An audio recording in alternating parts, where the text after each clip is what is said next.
여러분 성경에 보면요, 하나님께 성부수를 던져서 자기의 목적을 이루고 기도의 응답을 받아온 사람들이 있다는 사실을 여러분 아십니까? 그러나 이들이 던진 성부수는 그러한 인간적인 욕심을 채우기 위해서 던진 성부수가 아니라 믿음의 성부수였습니다. 여러분 승부수라는 말의 뜻을 아시나요? 하나님 앞에 승부수를 던진다 그러니까 조금 무례하지 않은가 이렇게 생각하시는 분이 있을 수 있는데, 이 승부수는 원래 바둑에서 나온 이야기입니다. 바둑의 판세나 국면을 뒤집기 위해서 최후의 묘수를 던지는 것입니다. 그래서 이 승부수가 통하면 이기는 거고 승부수가 통하지 않으면 지는 겁니다. 이 승부수, 제가 오늘 하나님을 감격시키는 승부수라는 말씀으로 말씀을 전합니다. 여러분, 하나님께 던지는 승부수가 되려면, 이 하나님께 던지는 승부수가 통하려면 그냥 대강 맹숭맹숭한 일반적인 승부수를 던져서는 안 됩니다. 여러분, 바둑을 들 때도 이 패 같은 데서 패싸움을 할 때도 상대방을 유인하기 위해서 던지는 승부수는 자기 바둑알이 몇 점 죽는 승부수를 던지면 안 되죠. 이 대마가 걸려있는 큰 것을 승부수로 던지는 겁니다. 하나님께 던지는 승부수는 여러분이 생각하는 그런 째째한 승부수를 던져서는 안 된다는 이야기입니다. 하나님을 감동시키는 승부수를 던져야 됩니다. 더 나아가서 하나님을 감격시키는 승부수를 던져야 그것이 하나님께 통할 수가 있다는 말씀입니다. 이런 승부수를 던져서 하나님께 통한 믿음의 사람들이 성경에 많이 있다는 것은 놀라운 사실이 아닐 수가 있습니다. 아닐 수가 없습니다. 대표적인 사람을 우리가 꼽는다면 저는 모세를 꼽을 수가 있습니다. 모세가 십계명을 받으러 이제 시내산에 들어갔다가 40일이나 되었는데 지도자 모세가 내려오지를 않습니다. 그랬더니 아론과 이스라엘 백성들이 뭘 만드느냐? 금송아지를 만드는 거예요. 금송아지를 만들어서 자기의 신이라고 하고 그것을 섬기는 엄청나게 큰 죄를 이스라엘 백성들이 범했을 때 하나님은 너무나 화가 나서 이스라엘 백성들을 광야에서 다 내가 진멸하겠다, 죽이겠다고 말씀을 하셨습니다. 그때 모세가 나타납니다. 모세가 이야기합니다. 모세가 이야기를 어떻게 하느냐? 하나님, 내 이름을 하나님의 나라의 생명책에서 빼는 한이 있더라도 하나님의 선택받은 이 백성을 하나님이 죽이시면 안 되고 살리셔야 됩니다. 아예 내 이름을 생명책에서 빼달라고 이런 승부수를 모세가 하나님께 던졌습니다. 출애굽기 32장 32절에 그 승부수가 나옵니다. 우리 같이 한번 읽어봅시다. 그러나 이제 그들의 죄를 사하시옵소서. 그렇지 아니하시면 원하건대 주께서 기록하신 책에서 내 이름을 지워버려 주옵소서. 정말로 이 승부수는 무서운 승부수입니다. 동시에 이것은 하나님의 마음을 감동시키고 하나님의 마음을 감격시킨 승부수였습니다. 하나님의 선택받은 하나님의 백성들을 모세가 이렇게까지 사랑하는구나 라는 그 마음을, 모세의 마음을 보았을 때 하나님 마음이 감동이 되지 않을 수가 없었고 감격스럽지가 않을 수가 없은 거예요. 그래서 하나님께서 알았어 이 백성을 다 멸하겠다는 그 하나님의 생각을 완전히 하나님이 바꾸시고 뒤엎으시고 모세의 말을 들어주셨지 않습니까? 하나님이 감격하시고 감동하셨다는 사실입니다. 오늘 저는 또 한 사람을 소개하려고 합니다. 이 사람도 하나님께 승부수를 던진 사람입니다. 이 승부수가 하나님의 마음을 감동시켜서 하나님이 자기 자신의 결정을 철회하시도록 만드는 거예요. 바로 이 사람이 남유다의 제13대 왕인 히스기야 왕이었습니다. 히스기야 왕이 승부수를 던졌는데 하나님이 그 승부수에 얼마나 감격을 하셨길래 하나님이 이 사람을 위해서 13년 생명을 연장을 시켰습니다. 여기 죽기로 돼 있는 사람 13년 연장된 사람이 있나요? 15년 이 생명이 연장된 사람이 있습니까? 또 그림자를 10도나 뒤로 물러가게 하셨습니다. 여러분 이런 일은 전무후무한 일입니다. 히스기야 왕이 죽게 되었는데 하나님이 자기의 생각을 뒤엎으시고 이렇게 하셨다는 겁니다. 오늘 본문에 보면 히스기야 왕이 중병에 걸려 죽게 되었습니다. 그래서 하나님이 선지자 이사야를 보내가지고 히스기야 왕한테 이렇게 말하라. 너는 반드시 죽을 테니, 성경은 반드시 죽을 테니, 너는 반드시 죽을 테니 뭐라고요? 네, 집을 다 정리하라. 내 집과 주변을 다 정리하라고 하나님이 이사야 선지자를 통해서 말씀을 하십니다. 자, 히스기야 왕은 반드시 죽게 된다는 말이니 히스기야 왕에게는 참 얼마나 기가 막힌 말씀입니까? 여러분, 담당 의사가 환자를 보고 중환자를 보고 이제 당신은 많이 살아야 한 달밖에 살 수 없으니까 이제는 당신의 삶을 정리해야 되겠습니다. 이제 가족들에게 또 아는 분에게 연락하실 분은 연락하시고 유언을 남기시고 또 정리를 다 하십시오. 이렇게 이제 의사가 이야기를 하지 않습니까? 그러면 그 환자는 자기의 죽음을 받아들입니다. 왜? 자기의 병이 너무나 중한 병원이고 그 유명한 의사가 자기 주치의가 담당 의사가 당신은 이제 한 달 안에 죽을 것이라고 이야기를 하기 때문에 다 정리를 합니다. 그 말을 안 믿는 중환자는 없어요. 받아들입니다. 그런데 하물며 천지를 지으시고 말씀하신 것을 변개하지 않으시는 하나님께서 너는 죽으리라 하셨으니 히스기야 왕은 어쩔 도리가 없는 거예요. 아무리 자기가 살려고 발버둥을 쳐도 이제 그는 죽게 되지 않습니까? 그런데 하나님께서 이 말씀을 완전히 바꾸시는 거예요. 그리고 하나님께서 히스기야 왕에게 다시 이사야 선지자를 보내서 너는 살게 될 것이라고 빨리 이야기하라고 이야기를 합니다.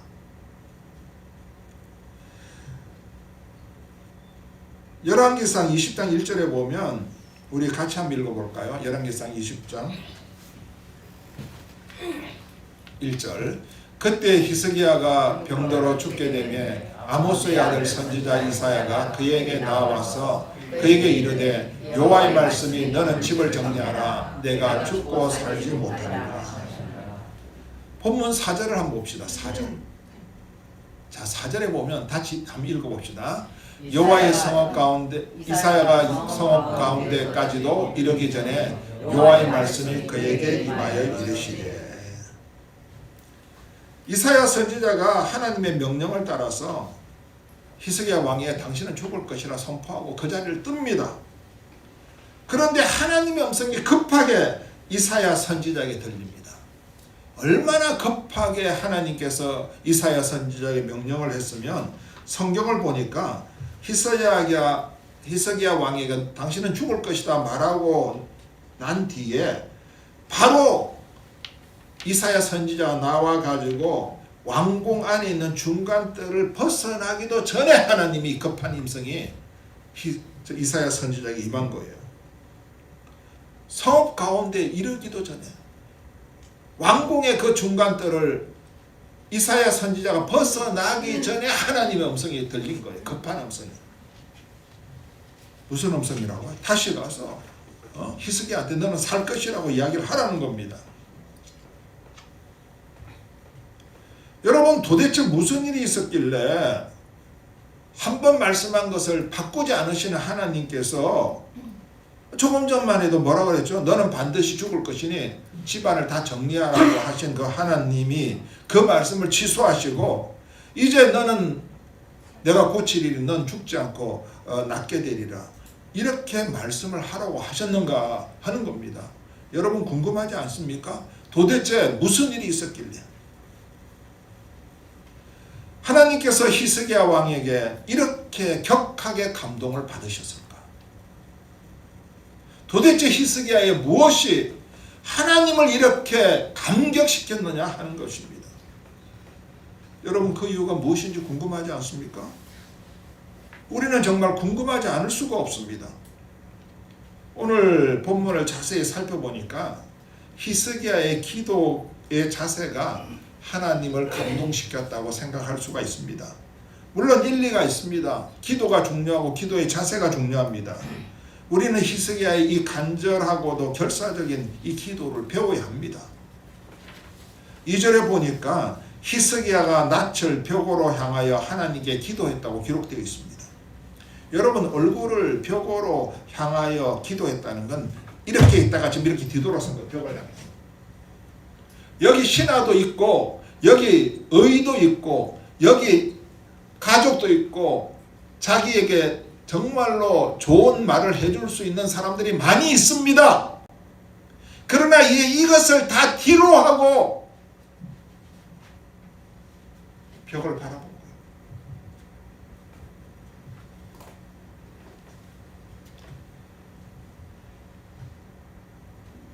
이것은 무엇을 말합니까? 이제 하나님께만 내가 매달리겠다는 자세 아니겠습니까? 또 히스기야는 3절에 보면 히스기야가 심히 통곡을 한 것을 볼 수 있습니다. 하나님께 잘못한 것을 회개하면서 눈물을 흘린 기도인지, 아니면 그가 병으로 죽는 것이 좀 안타까워서 눈물을 흘린 것인지, 아니면 국가의 위기에 대해서 걱정을 하면서 눈물을 흘린 것인지 우리가 잘 알지는 못하지만, 눈물을 흘리면서 통곡을 하면서 기도했다는 것은 간절하고도 애절하게 기도했다는 말입니다. 우리가 기도할 때 하나님께 전적에 매달리면서 간절히 애절하게 기도하는 것이 필요합니다. 그러나 저는 이 히스기야의 기도 자세보다 더 하나님을 감동시킨, 감격시킨 중요한 것이 있다는 것을 제가 말씀을 드리는 겁니다. 여러분, 이 기도의 자세가 중요하다고 해서 우리가 하나님께 매달리면서 간절하게 애절하게 기도해야만 하나님이 응답하실까요? 통곡으로 기도해야만 하나님께서 우리의 기도를 들으실까요? 물론 우리가 하나님께 매달리면서 간절하게 애절하게 기도해야 될 때가 있습니다. 그때는 그렇게 해야 돼요. 그러나 그렇게 간절하게 기도해야 될 급박한 상황이 아닐 때도 있습니다. 여러분, 이걸 아셔야 돼요. 조용히 기도해야 되고, 어떤 때는 감성적이고 감정적인 마음보다는 하나님 앞에 바로 살아야 되겠다는 의지를 가지고 기도할 때도 있고요. 또 어떤 때는 육체적으로 연약하거나 힘들면 누워서 기도할 상황도 있습니다. 우리에게. 우리의 기도 형태보다도 기도에 하는 마음이 중요합니다. 하나님 앞에서 우리들의 마음을 다하여 솔직하게 기도하는 것이 중요합니다. 하나님께서 우리의 이 기도를 들어주실 것을 우리가 믿고 믿음을 갖고 하나님의 뜻대로 기도하는 것이 중요합니다. 본문 5절을 보면 하나님께서 히스기야의 기도를 들었고 히스기야의 눈물을 보았다고 말씀이 나옵니다.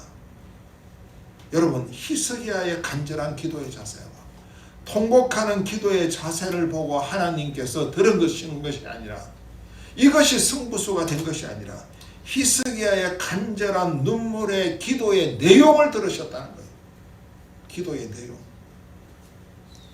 그렇다면 하나님의 마음을 감동시키고 감격시킨 히스기야의 기도의 내용이 무엇이었는가 하는 겁니다. 바로 그것이 3절이에요. 3절.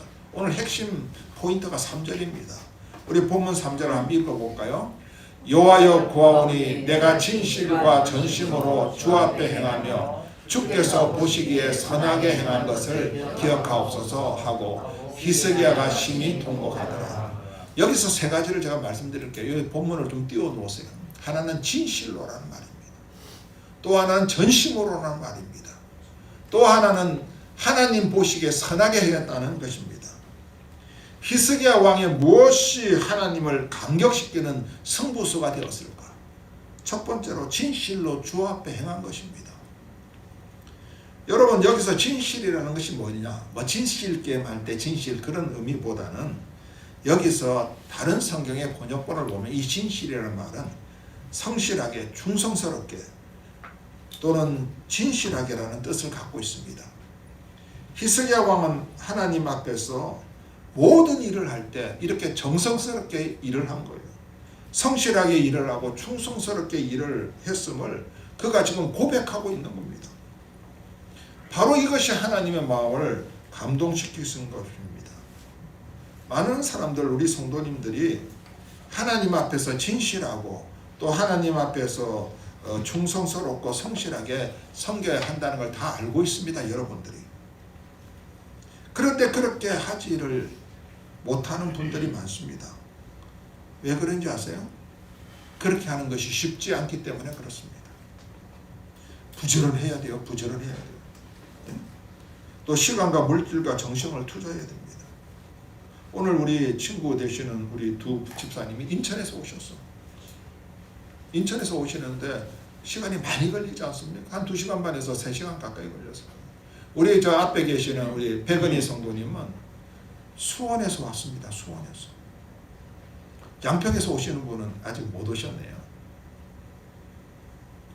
여러분 쉽지가 않습니다. 부지런해야 되고 시간과 물질과 정성을 투자해야 되고 남이 보든지 안 보든지 간에 남의 인정과 칭찬이 있든 없든지 간에 그것에 상관없이 꾸준히 섬겨야 합니다.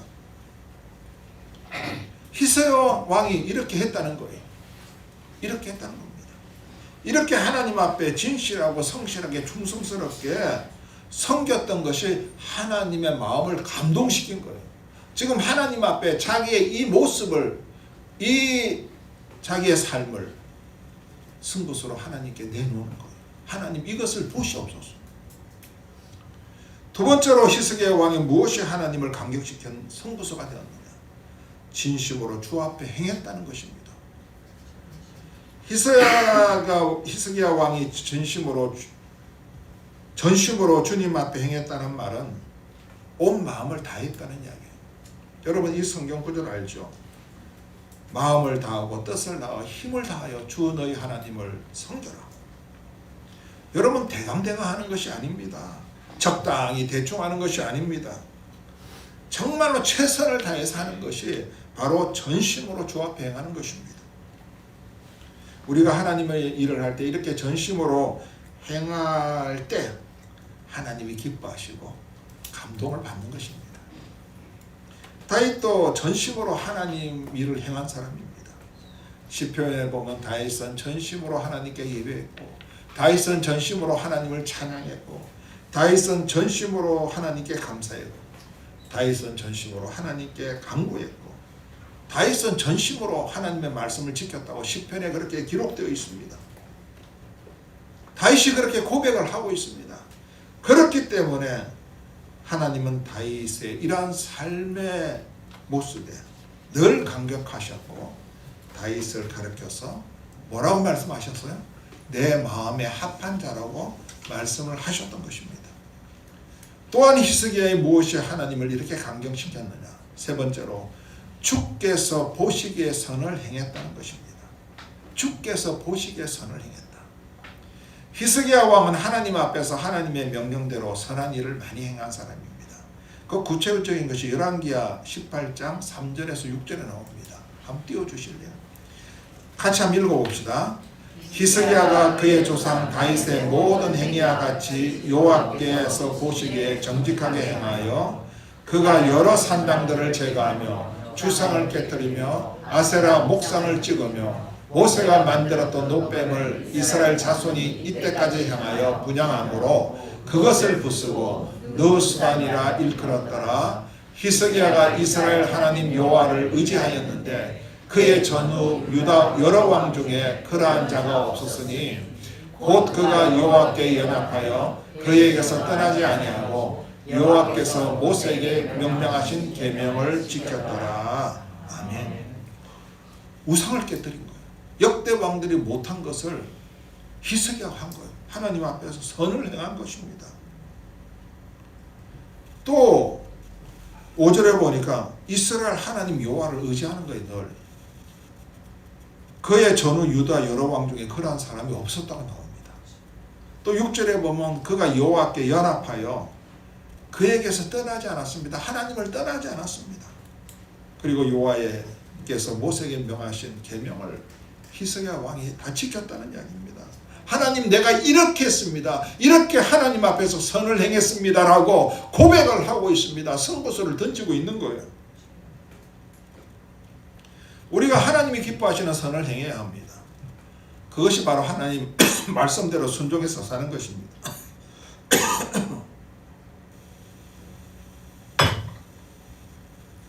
하나님의 말씀대로 순종하는 것이 성도들의 당연한 삶의 신앙의 자세 아닙니까? 순종은요, 내가 기분 좋을 때만 하는 거 아닙니다. 야, 기분 좋으니까 순종하자.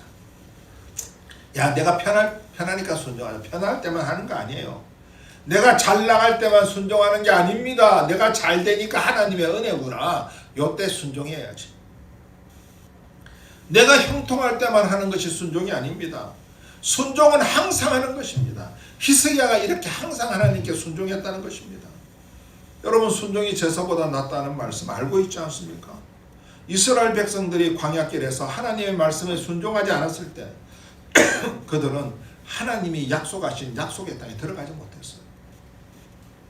하나님께서 가나안 땅을 너희에게 주리라는 그 말씀을 하나님이 엎으셨어요. 사울 왕이 순종하지 않았을 때 하나님으로부터 버림을 당했습니다. 그러나 하나님은 순종하는 자를 기뻐하셨고 순종하는 자를 높이셨습니다. 성경에 보면 다 그렇게 나와요. 자, 저와 여러분들이 순종하는 그러한 사람이 되시기를 원합니다. 그럴 때 하나님이 우리를 통해서 감동하시고 감격하지 않으시겠습니까? 오래전 이야기지만 제가 간증을 하나 하겠습니다. 어느 장로님의 이야기입니다. 이 장로님은 아주 훌륭한 분이에요. 우리나라 IMF 그때 한보 사태 나고 그럴 때 한국이 국제적으로 이 경제 위기에 도달했잖아요. 부도의 위기 속에 있었잖아요. 다 기억하실 거예요. 이미 이 IMF로 부도가 나기 전에 이분은 국가에 대해서 이런 어려움이 있을 거라고 미리 경고하신 분입니다. 우리나라의 훌륭한 경제학자고 존경받는 신앙인이에요. 그런데 이분이 암에 걸려가지고 암 말기가 된 거예요. 너무 안타까워. 그래서 어느 목사님하고 저하고 둘이서 이분을 한번 찾아가자는 마음이 같이 있었던 거예요. 그래서 이 장로님을 찾아갔습니다. 지금 이분은 암 말기예요. 의사가 당신은 고칠 수 없다고 이야기를 했습니다. 그리고 이분은 이제는 소망이 없는 거예요. 하나님 앞에 부르면 갈 날만 기다리고 있었던 거예요. 그렇게 나이가 많지가 않았던 분입니다. 교회 일도 아무것도 할 수가 없어요. 하나님이 다른 목사님하고 저하고 그 사람을 만나보라는 마음을 주신 거예요. 그러면서 이 히스기야의 생각이 확 떠오르게 하신 거예요. 나는 찾아가서 이분에게 하나님을 감격시키는 승부수에 대해서 이야기를 하라. 방설을 쏩니다. 이분이 지금 암 말기로 죽어가는 상황 속에 있는데 이 승부수, 하나님을 감격시키는 승부수, 이 히스기야 이야기를 하는 것이 과연 이분한테 먹힐까? 그러나 하나님께서 그런 마음을 주셨기 때문에 또 제가 그 장로님을 잘 알기 때문에 목사님하고 저하고 다른 찾아갔습니다.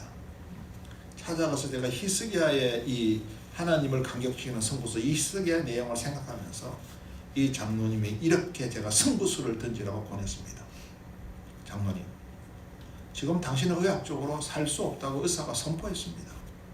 다 집을 정리하고 다 모든 걸 정리하라고 말씀하셨습니다. 그렇지 않습니까? 그러니까 장로님이 고개를 끄덕끄덕해요. 장로님 인간적으로 소망이 이제는 없지 않습니까? 맞다는 겁니다. 장로님 같은 분이 이렇게 세상을 떠난다는 거 너무 아깝습니다. 그래서 제가 찾아왔습니다. 장로님, 하나님을 강력시키는 승부수 한번 장로님 던지고 싶지 않습니까? 장로님이 지닌 이런 상황 속에서는 이 승부수를 던지는 수 외에는 뭐가 없습니다. 장로님은 지금 아파서 교회에서 일도 못하고 아무것도 못하지 않습니까? 어느 목사님이 작은 교회를 개척하려고 그러는데 장로님 거기서 개척하는 교회에서 한번 섬겨 주시겠습니까? 제가 이야기를 한 거예요. 하나님 이것을 승부수로 던지는 거예요. 장로님이 깜짝 놀라는 거예요. 목사님 저는 아프고 저는 이렇게 일도 못하고 지금 저는 이런 상황 아닙니까? 이제 곧 하나님 앞에 가야 될 사람이 아닙니까? 그러니까 하나님을 감격시키는 승부수를 한번 던져보자고요. 히스기야는 하나님께서 너는 반드시 죽으리라고 말씀하셨는데도 이 히스기야가 하나님을 감격시키는 승부수를 던지니까 하나님이 말씀한 것을 완전히 바꾸시고 히스기야를 15년 살렸지 않습니까? 장로님 승부수 한번 던져보고 싶지 않습니까? 그런 생각이 나지 않습니까? 저하고 그분이 간절하게 이야기했습니다. 저와 이 목사님이 장로님이 승부수를 던지면 히스기야를 살린 하나님, 이분을 살려주십시오. 이분이 지금 승부수를 던진 것을 하나님 보십시오. 이분이 이렇게 자기가 하겠다고 고백했습니다. 선포했습니다. 하나님 이 승부수를 받으시고 이분에게 히스기야처럼 살아날 수 있는 은혜를 베풀어 달라고 제가 기도하겠습니다.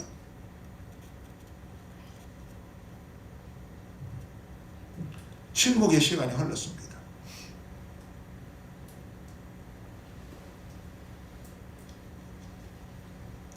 그분하고 다른 목사님의 제 마음속에는 이렇게 승부수를 던지면 하나님이 살려주실 것 같다는 마음이 강력하게 들었기 때문에 찾아간 거예요. 여러분 승부수는 아무나 던지기 힘들어요. 그리고 그것을 던지려면 믿음이 있어야 되잖아요. 장모님이 쭈삣하다가 나는 하지 않겠습니다 라고 이야기를 하더라고요. 정말로 대한민국에서 꼭 필요한 경제학자인 그 장로님 얼마 지나지 않아서 세상을 떠나버리고 말았습니다. 제가 그분의 장례식 앞에 가가지고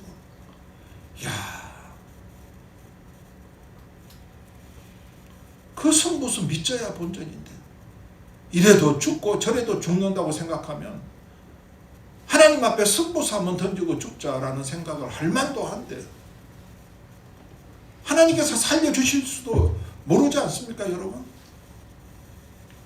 목사님이 두 명이나 가가지고 이렇게 권했는데도 불구하고 그 장로님이 그걸 안 받아들이시더라고요. 그분 장례식 때 제가 얼마나 마음이 아팠는지. 오늘 우리가요 살면서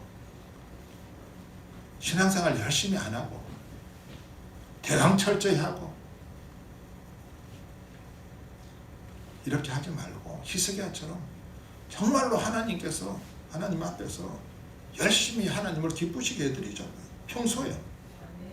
그래서 하나님 보시기에 진심으로 행하고 하나님 보시기에 전심으로 행하고 하나님 보시기에 선을 행하자는 겁니다.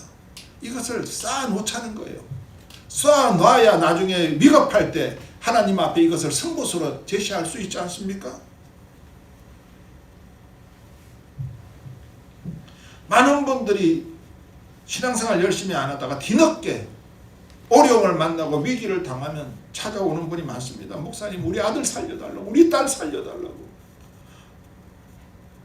하나님께 기도해서 저 좀 살려달라고 제가 이제 죽을 수밖에 없어요. 제가 평소에 히스기야처럼 하나님이 기뻐하시는 일을 해놓으면 안 됩니까? 그러면 그분을 위해서 중보기도 할 때 하나님 이 사람이 하나님 앞에 이렇게 살았습니다라고 그 히스기야처럼 살한 걸 가지고 히스기야가 하나님 앞에 성부서 제시했듯이 그분에 대해서 제가 기도할 때, 간절하게 기도할 때 그분이 행한 것을 제시하면서 하나님, 그러니 히스기야를 살리신 하나님, 이분을 살려달라고 제가 기도할 수 있는데 이분이 평상시에 그런 신앙생활을 안 한 거야. 급해서 죽게 되니까, 자기 자식도 죽게 도 병들고 이렇게 되니까 급하게 목사님 살려달라고. 저는 그런 부탁을 받은 적이 여러 번 있습니다. 참 안타까워. 뭐 건덕지가 없는데 하나님 앞에 뭘 기도하겠어요. 그러나 정말로 평상시에 하나님 앞에 섬기고 순종하고 이렇게 진심으로 전심으로 섬기고 하나님을 기쁘시게 하는 일을 행한 사람들을 놓고 기도할 때는 이 기도가 잘 올라가. 하나님 앞에, 하나님 이 사람 보시옵소서. 기도가 잘 올라가.